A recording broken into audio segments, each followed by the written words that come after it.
show. Author's Corner, she asked about the books they wrote. And she interviewed the authors on the books they wrote. So I'm really excited to bring Andrew Aaron on to Author's Corner. He is a marriage counselor and a sex therapist, and he's written such a comprehensive, really good book. Love is Simple, but We Are Not: The Pathway Through the Human Complexities of Sex and Love. So we welcome him to America Tonight with me, Kate Delaney, here on Author's Corner. Thanks so much for coming on, Andrew.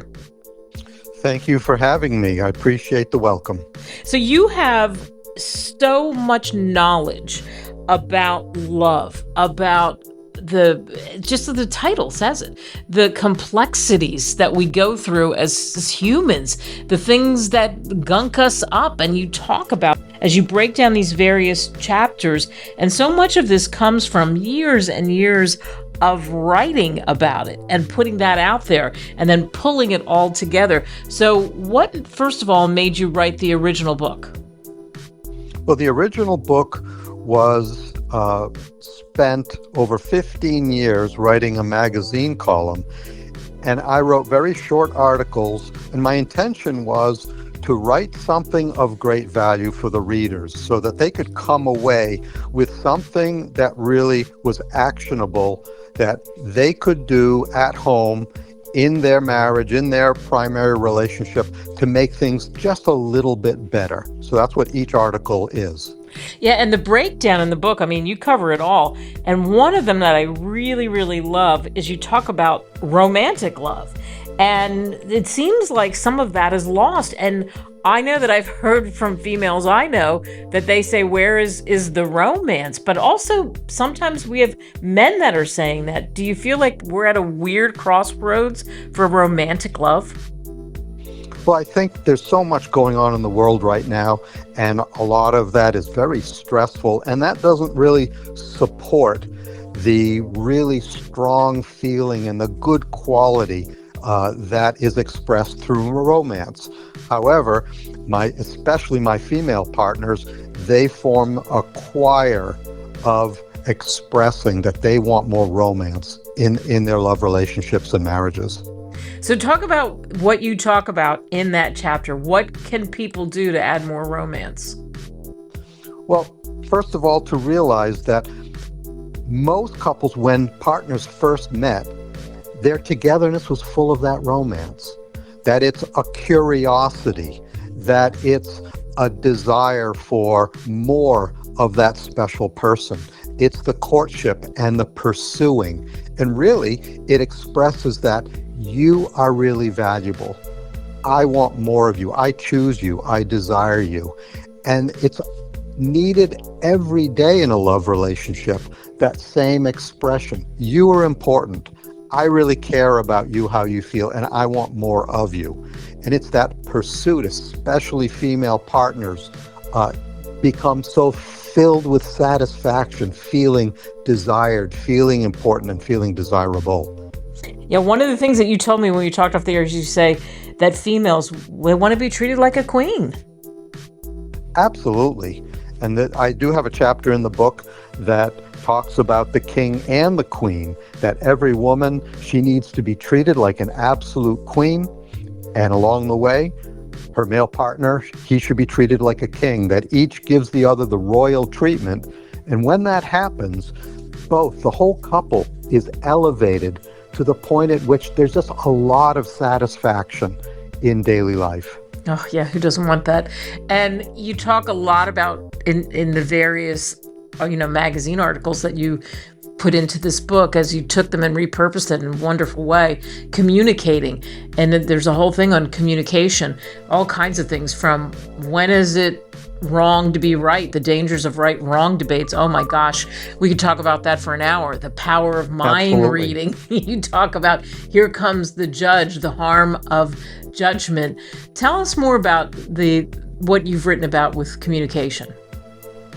Well, communication is so essential on many of the different levels of a primary love relationship. I see it as three major components: the partners as teammates, the partners as friends, and the partners as lovers. And communication helps to strengthen the bond in all three components, but in different ways. So it's the communication that actually helps to fuse partners and to function as a single couple as opposed to a collection of just two individuals.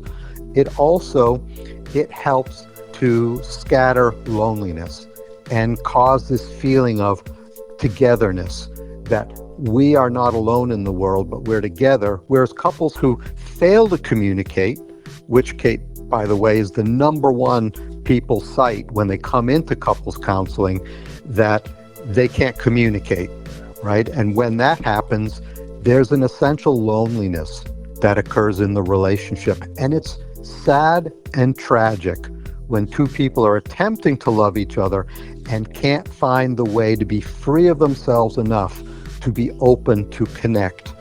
And it's through the words that we actually form those tendrils of connection that allow a positive, hopefully loving bond to be formed. Do you feel like, because you've done this for your whole career, do you feel like there are other things that also get in the way when especially we talk about communicating, that we do have excuses, but now technology is so prevalent in our lives, and it feels to me like we're going 100 miles an hour. I mean, is it kind of the thing that people have to do is also love themselves, take a breath, think about self-esteem, think about what they want, because then it's that much better for the partner? Oh, absolutely. In fact, there is a chapter in the book about loving oneself, and that's where it all begins. You know, you talk about technology, and I was sitting with a couple just earlier today talking about how one of the partners' use of their phones is actually interfering with connection. It's a common problem these days. And when there's internal pain, and we are uncomfortable with the vulnerability of openness, which is essential for connection, we will use anything available to protect ourselves from that vulnerability. And these days, because phones are everywhere, we utilize phone and technology and scrolling as a defensive mechanism to protect ourselves from that essential vulnerability or the uncomfortable feelings that have accumulated within the relationship. Yeah. Another thing that you talk about too, for people listening, by the way, of course, you can get Andrew's book on Amazon, Barnes & Noble, wherever great books are sold. One of the things that you talk about, I think, is so good is then the other part is relating, right? And why, and just even was brilliant reading, why do we marry? I mean, why do we marry? Well, it's a strange thing because marrying actually drives us pretty crazy.